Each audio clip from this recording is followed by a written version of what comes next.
kali ini aku bakal ngebahas materi terkait strategi dan model pengembangan sumber daya manusia.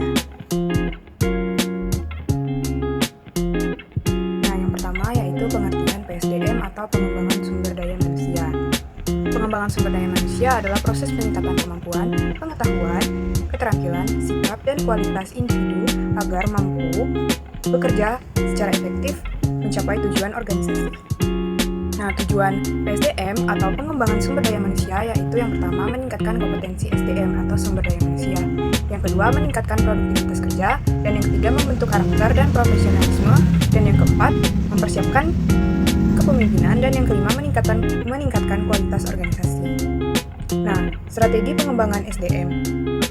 Strategi PSDM atau pengembangan sumber daya manusia adalah langkah atau cara yang dirancang organisasi untuk meningkatkan kualitas sumber daya manusia secara terencana. Selanjutnya yaitu strategi pengembangan sumber daya manusia. Yang pertama yaitu pendidikan dan pelatihan. Strategi paling umum untuk meningkatkan pengetahuan dan keterampilan pegawai atau karyawan yaitu pelatihan dan pendidikan seperti seminar, workshop, pelatihan teknologi, dan pelatihan kepemimpinan. Manfaatnya meningkatkan kemampuan kerja, memperbaiki kinerja, dan menambah wawasan. Yang kedua yaitu coaching. Coaching adalah proses bimbingan langsung untuk meningkatkan kemampuan individu dalam mencapai target tertentu. Ciri-cirinya fokus pada pengembangan potensi, kemudian dilakukan secara personal dan berorientasi pada solusi. Contohnya, atasan membimbing pegawai dalam meningkatkan performa kerja.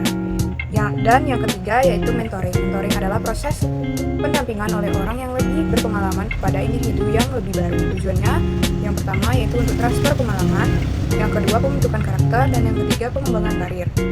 Nah, yang keempat yaitu pengembangan karir. Strategi untuk membantu pegawai mencapai jenjang karir yang lebih baik.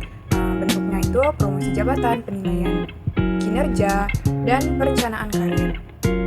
Lalu yang selanjutnya yaitu peningkatan motivasi kerja, dilakukan melalui pemberian penghargaan, lingkungan kerja yang nyaman, komunikasi yang baik, dan kesejahteraan pegawai. Nah, untuk model pengembangan SDM atau sumber daya manusia adalah pola atau pendekatan yang digunakan organisasi dalam mengembangkan SDM atau sumber daya manusia. Yang pertama, model pelatihan tradisional berfokus pada pemberian materi dan keterampilan teknis. Karakteristiknya yaitu instruktur sebagai pusat, kemudian peserta menerima materi dan biasanya berbentuk kelas atau seminar. Kelebihannya mudah diterapkan dan efektif untuk dasar keterampilan, kekurangannya peserta cenderung pasif.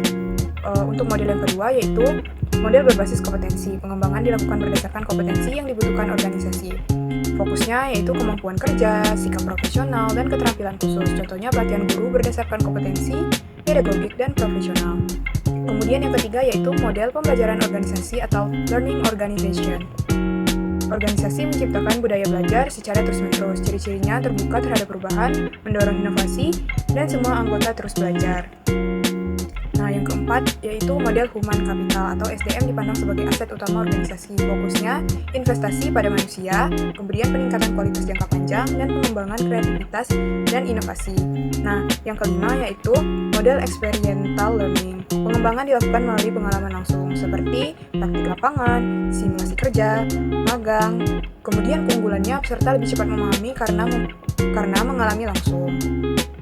Adapun faktor yang mempengaruhi keberhasilan PSDM atau pengembangan sumber daya manusia. Yang pertama kepemimpinannya, yang kedua budaya organisasi, yang ketiga motivasi individu, yang keempat fasilitas dan anggaran, yang kelima teknologi, yang keenam komunikasi organisasi.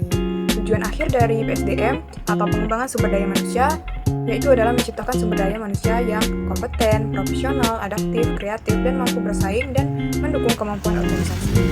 Nah, jadi kesimpulannya, strategi dan model pengembangan sumber daya manusia atau PSDM sangat penting dalam meningkatkan kualitas manusia di dalam organisasi. Strategi yang digunakan sebagai langkah pengembangan, sedangkan model menjadi pendekatan atau pola pelaksanaannya. Dengan PSDM yang baik, organisasi dapat menghasilkan SDM yang berkualitas, produktif, dan siap menghadapi perkembangan zaman. Baiklah, mungkin itu saja tadi penjelasan saya terkait strategi dan model pengembangan sumber daya manusia. Saya akhiri. Wassalamualaikum warahmatullahi wabarakatuh. Sampai jumpa pada vlog selanjutnya. Bye-bye.